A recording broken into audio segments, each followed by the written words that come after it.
누가복음 17장을 통해 본 구원의 공식, 누가복음 17장을 통해 본 구원의 공식, 간구 더하기 응답 곱하기 감사는 구원, 이러한 제목으로 하나님 말씀 같이 나누도록 하겠습니다.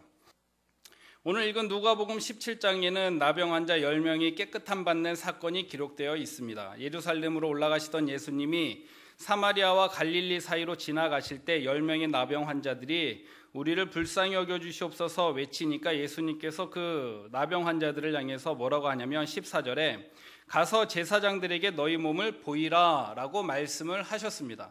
그런데 더 놀라운 건 뭡니까? 그 나병 환자가 갔다라는 거예요. 그것이 참으로 놀랍지 않을 수가 없습니다.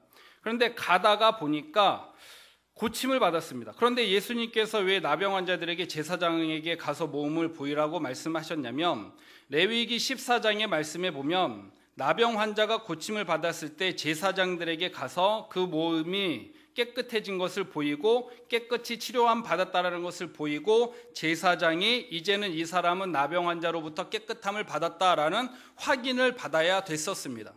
그렇기 때문에 지금 나병 환자들이 몸에 나병으로 인해서 어려움 당하고 있었으나 예수님께서 제사장들에게 가라라고 하신 것은 회복됐다라는 확실한 메시지가 있었던 것이죠.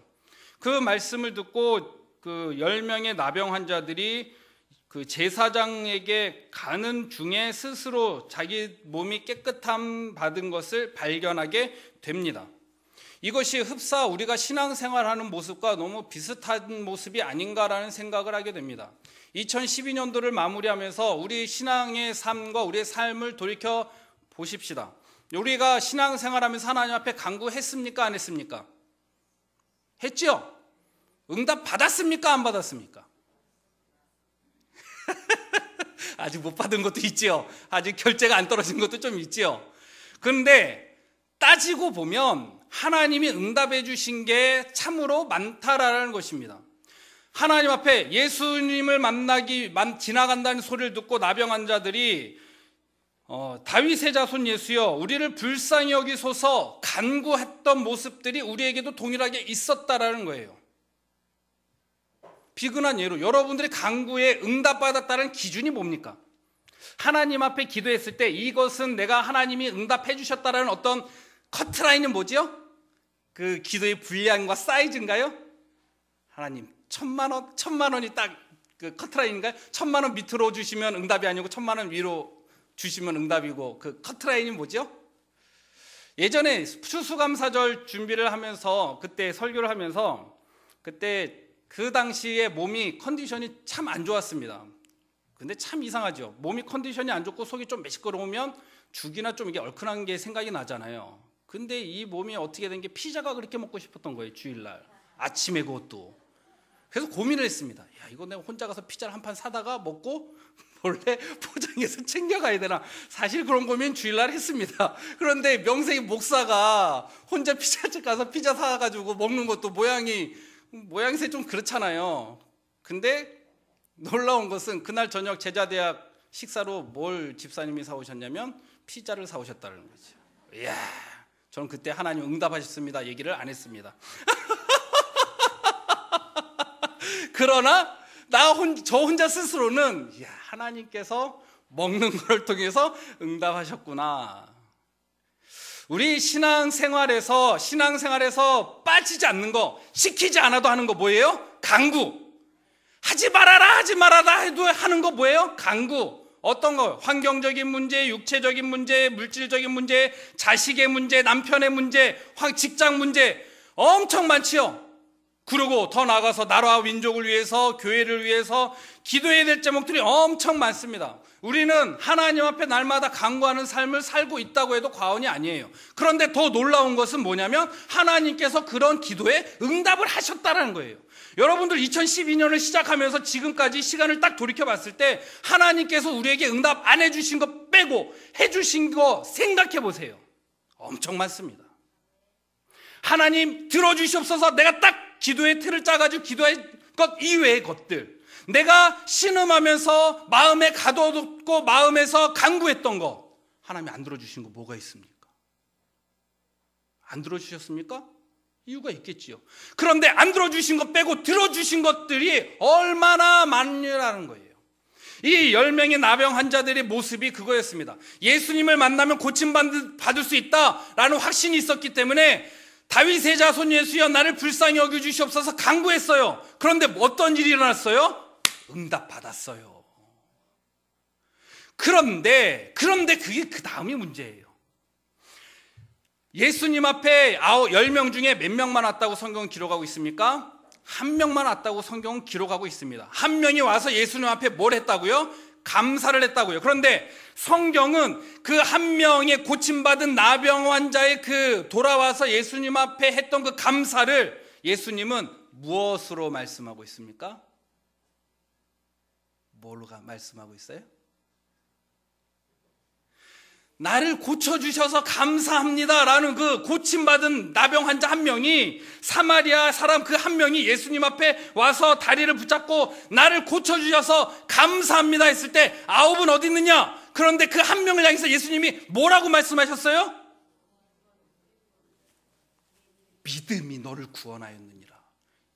왜 이것이 중요하냐면요, 돌아온 나병 환자가 하나님 앞에, 예수님 앞에 간구한 게 뭐예요? 예수님 앞에 드린 게 뭐예요? 감사를 드렸잖아요. 그런데 그 감사를 예수님은 뭘로 답하셨어요? 구원 이전에 믿음으로 답하셨다라는 거예요. 하나님, 예수님이 날 고쳐주심을 감사합니다. 그 머리 조아려 있는 그 환자, 이 사마리아 사람을 향해서, 그래 내가 널 고쳐줬다. 그런데 그 나병 환자를 향해서 하시는 말씀이, 내 믿음이 뭐예요? 구원과 연결된다라는 거예요. 그럼 이 감사가 뭐길래? 구원과 직결되는 문제가 있었냐는 거예요. 신앙생활하면서 하나님 앞에 기도하는 거 하나님이 응답해 주시는데 예수님께서 우리에게 요구하는 게 뭐라는 거예요? 믿음을 요구한다는 거예요. 우리에게 하나님을 믿는 자녀는 하나님 앞에 간구하는 응답해 주신다는 거예요. 그런 믿음이 있기 때문에 우리는 하나님 앞에 간구를 합니다. 그리고 하나님께서 응답해 주셨고, 지금도 하나님께서는 그 응답의 시기를 손꼽아 기다리고 계시는데, 중요한 거는 그 9명에게 있어서는 뭐가 없었어요? 고침과 회복은 있었으나 구원이 없었습니다. 왜 구원이 없었습니까? 믿음이 없었기 때문에 그래요. 감사가 없었기 때문에 그래요. 그럼 그 감사는 뭐예요? 뭐라고요? 믿음. 그럼 그 믿음은 뭐냐라는 거예요. 그 감사와 믿음이 어떤 상관관계가 있길래 구원이 그 사마리아 사람에게만 왜 주어졌냐라는 거예요. 그 믿음은, 그 감사는, 여기서 말하는 사마리아 돌아온 고침받은 이 한 사람의 감사는, 그 감사가 내포되어 있는 건요, 그냥 하나님 들어주셔서 감사합니다. 내 기도에 응답해 주셔서 감사합니다. 그 차원이 아니에요. 하나님 앞에 기도했을 때 응답받고, 하나님 감사합니다 500원 이런 차원이 아니에요. 이번에 들어주셨으니까 또 들어주셔야죠 이렇게 요구하는 그 차원이 아니다라는 거예요. 이 사마리아 사람, 고침받은 이 사마리아 사람이 얘기하는 것은, 하나님께서 날 고쳐주신 그것은 누가 한 것이다? 하나님, 예수님이 하신 것이다라는 예수님의 주권을 고백하는 거예요. 이 일은 단지 내 간구와 나의 불쌍함을 회복시켜 주시고 응답해 주시는 그것에 대해서 그 전능하신 하나님이 나의 욕구를 충족해 주심에 립서비스와 같은 것이 아니다라는 거예요. 립서비스가 아니다라는 거예요. 하나님, 나 이거 필요한데 주셔야 되겠죠? 그래, 줄게. 감사합니다. 또 주셔야 되겠죠? 이런 립서비스의 차원이 아니라 뭐예요? 내가 고침받은 이것은 누가 한 것이다? 하나님이 하신 것이다라는, 예수 그리스도와 하나님의 주권에 그의 모든 것을 굴복시킨 것이다라는 것입니다. 하나를 돌이켜보면서 우리가 하나님 앞에 감사하는 그 감사는 어떤 깊이의 감사입니까? 내가 욕구하는 것, 필요하는 것을 채워주심에 만족한 감사입니까? 그것을 뛰어넘는 믿음을 예수님께서 오늘 본문의 말씀을 통해서 우리에게 요구하고 있다는 거예요. 믿는 사람이라고 한다면 예수 그리스도에게 능력이 있고 예수 그리스도가 하나님이 천지 만물을 창조하신 하나님이 내가 믿는 하나님이라는 그 믿음이 있다고 한다면 그 믿음으로 간구해서 응답받았다고 한다면 우리에게 필요한 믿음은 뭐예요? 그 모든 것은 내가 한 것이 아니라 누가 한 것이다? 하나님이 하신 것입니다. 내가 한 해를 돌이켜보면서 내가 살아올 수 있었던 거, 이것은 하나님이 하신 것입니다. 내가 나의 기도와 나의 간구를 들어주신 거, 이것은 하나님이 주권이고 하나님이 하신 것입니다. 지금 내가 아직 해결되지 않은 이 문제 또한, 풀리지 않은 것 또한 역시 누구에게 있다? 하나님의 주권 아래에 있는 것입니다. 내 직장 문제, 가정 문제, 자녀 문제, 내 진로의 문제, 이것이 하나님에게 있습니다라는 주권을 고백하는 것이 이 고침받은 한 명의 사마리아인의 고백이었다는 것입니다. 간구와 응답은 신앙생활하는 사람들, 믿음 빼고 신앙 있는 사람들에게는 하나님이 어떻게 보면 옵션으로 주시는 특별한 은혜예요. 특별한 은혜. 자녀이기 때문에, 어쩔 수 없이 자녀이기 때문에 줄 수밖에 없는 은혜. 제가 얼마 전에 그 TV를 보면서 와이프가 이런 얘기를 하는 걸 들었습니다. 전 주워 들음으로 인해서, 주워 들으면서 깨닫는 게 참 많아서 자녀는 부모를 배신하고 버릴 수 있습니까? 없습니까? 있어요. 그런데 부모는 자녀를 배신하고 버릴 수가 있습니까? 없습니까? 없어요. 좀 최근에 알았습니다.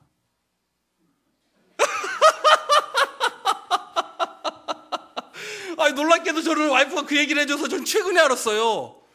그러기 때문에 부모는 자녀에게 너무너무 이게 뭐라 말할 수 없는 어떤 큰 깨달음 같은 거 있잖아요. 그렇기 때문에 자식들을 이렇게 못되게 구는구나. 자식들이 그래서 부모를 그렇게 못되게 구는구나. 어르신들이 이거 돈 놓으면 버림받을 거 알면서도 주는구나.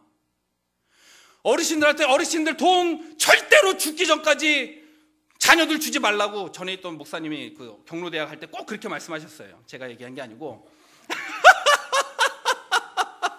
그래서 통장에 꼭 1,000원을 넣어놓고 돈 많은 것처럼 행사하라고. 내가 죽을 때 이거 나 잘 섬긴 애 줄 거야. 내 이 통장에 얼마 있는 줄 알아? 1,000원 넣어놓고 많이 있는데 나 죽기 전까지 나 잘 섬기고 나 잘 볼 필요한 그 애한테 내가 이 통장 줄 거야. 그렇게 하라는 거예요. 그래 이제 버림받지 않는다는 거예요. 자식은 버릴 수 있고 부모를 버릴 수 있고 배신할 수 있는데 부모는 못한다는 것이죠. 하나님 자녀를 삼은 우리를 향한 그런 옵션과 같은 거예요. 기도, 그러니까 간구, 응답, 이건 옵션과 같은 거예요. 믿음과 별개의 문제로 하나님, 내가 교회 다니고 하나님 믿는다고 하는데 나 필요한 거 주실래 안 주실래요? 진짜 막 쥐어 패고 싶어도 자녀이니까 주는 그거 하나님의 은혜가 있다라는 거예요.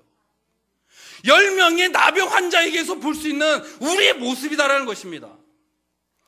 내가 지금 아프고 힘드니까 다윗의 자손 예수여 날 불쌍히 여겨주시옵소서. 그래 내가 너 고쳐줄게. 고침 받았잖아요. 여러분들 한 해 동안 하나님 앞에 응답받은 거 많잖아요. 없습니까? 그럼 더 기도하십시오. 왜 응답 못 받았냐? 저에게 물으신다면 기도 안 하셨기 때문에 그렇습니다.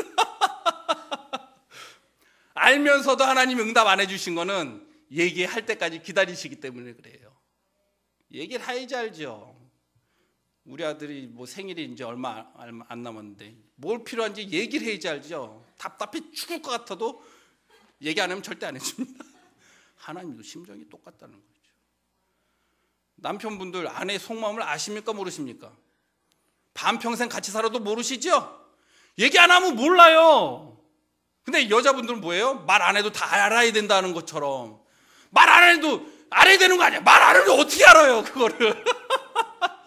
하나님도 아시지만 기도의 자리까지 나오게 하기 위해서 뭐예요? 고통과 고난과 어려움을 줬다라는 거예요. 왜요? 기도하라고.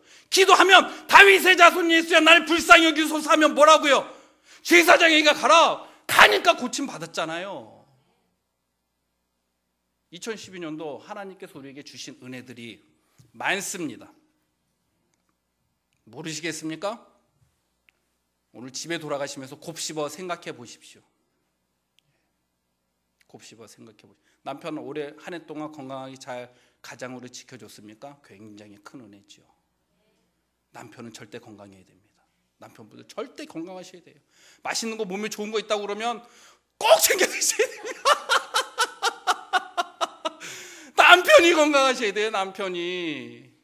그리고 더 개인적인 바람은 같이 사시는 그 부인보단 하루 더 사십시오. 부인보다 하루 더 사십시오. 1년, 2년 지나가면 너무 꾸질꾸질해지니까 하루 더. 아내 하나님께 보내고 그 다음날 하루만 더 건강하셔야 돼요. 김병에 효자 없다고요. 그죠? 우리 가장 되시는 분들 건강하셔야 돼요. 건강 지켜주셨지요. 애가 공부는 못해도 건강만은 했지요. 말은 씩싸게 안 들어도 건강만은 했잖아요. 주워 터지면서 다니진 않았잖아요. 그죠? 조금 부러져도 죽진 않았잖아요. 그렇죠. 어떻게 해서든지 대학 이제 입학하고 등록금도 어떻게 되고 마련되고 있고, 얘가 대학 가서 공부 잘할 수 있을까 싶은데 우리 저희 청년들 장학금 받은 애들 꽤 많아요. 밥은 안 사서 그렇지. 꽤 많아요. 하나님 주신 은혜가 많잖아요. 그런데 우리에게 뭐가 빠졌습니까? 감사가 빠진 거예요. 감사가. 어떤 하나님 감사합니다. 그 감사를 얘기하는 게 아니에요. 지금까지 지내온 거 하나님의 날개 아래, 하나님의 주권 아래 하나님께서 모든 것을 행하셨고 이끄셨기 때문에 가능했습니다. 그게 믿음이라는 거예요. 그게 믿음. 이 나병 환자, 돌아온 사마리아인 나병 환자, 내 믿음이 널 구원했다. 이 감사는 믿음이에요. 어떤 믿음? 내가 고침받고 인생의 문제 해결받을 수 있었던 건 예수님의 은혜입니다. 그 주권을 고백하는 거, 그게 믿음이다라는 것입니다. 누가복음 17장을 통해 본 구원의 공식은 무엇입니까? 간구와 응답은 하나님을 믿는다고 이름표 달고 있는 모든 사람에게는 옵션입니다. 목사님 왜 저에게는 옵션이 없습니까? 기도 안 했기 때문에 옵션이 아직 추가가 안 된 거예요. 기도하면 옵션으로 다 딸려갑니다. 그러나 거기에 구원에 이르는 믿음은 뭡니까? 하나님께서 하셨습니다. 원하는 대로 자녀가 이게 잘 안 풀려도 하나님의 주권을 인정하는 거, 그게 믿음이에요. 저와 여러분들은 하나님의 주권 아래에 있습니다. 그것을 고백하는 게 감사예요.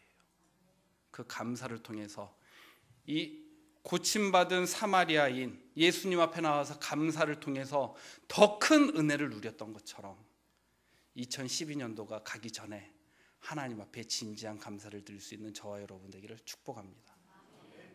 자녀들 잘 기억하십시오. 부모는 여러분들 절대 버리지 못합니다. 그걸 악용하시면 절대 안 돼. 아시겠습니까? 왜냐면 그러면 나중에 니들 자식들이 똑같이 한다.